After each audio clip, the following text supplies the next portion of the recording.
বিশ্বের প্রথম উড়ন্ত বৈদ্যুতিক বাইক উন্মোচন করা হলো যুক্তরাষ্ট্রে। স্কাইরাইডার X1 নামের এই উড়ন্ত বাইক যাত্রীবাহী উড়োজাহাজ প্রযুক্তিতে এক বিপ্লবী অগ্রগতি বলে দাবি করেছে বাইক নির্মাতা প্রতিষ্ঠান রিক্টর।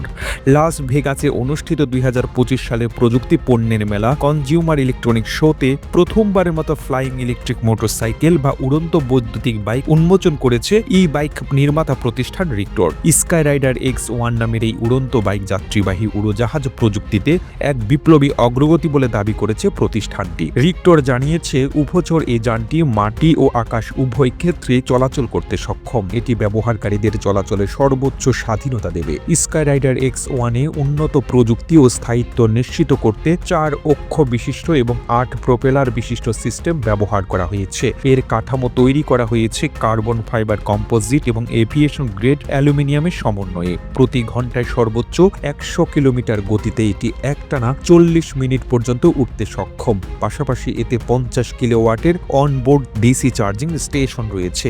এটি ভ্রমণকে আরও সহজ ও চিন্তামুক্ত করবে। এই উড়ন্ত বাইকে রয়েছে স্বয়ংক্রিয় রুট পরিকল্পনা ব্যবস্থা। এটি গন্তব্য অনুযায়ী সবচেয়ে কার্যকর উড়াল পথ নির্ধারণ করতে পারে। এছাড়া এটি পরিবেশ ও আবহাওয়ার সাথে খাপ খাইয়ে ওড়ার উচ্চতা, গতি এবং দিক স্বয়ংক্রিয়ভাবে নিয়ন্ত্রণ করতে সক্ষম। গন্তব্য নির্ধারণের পর স্বয়ংক্রিয়ভাবে টেক অফ ও ল্যান্ডিং এর সুবিধাও রয়েছে এতে।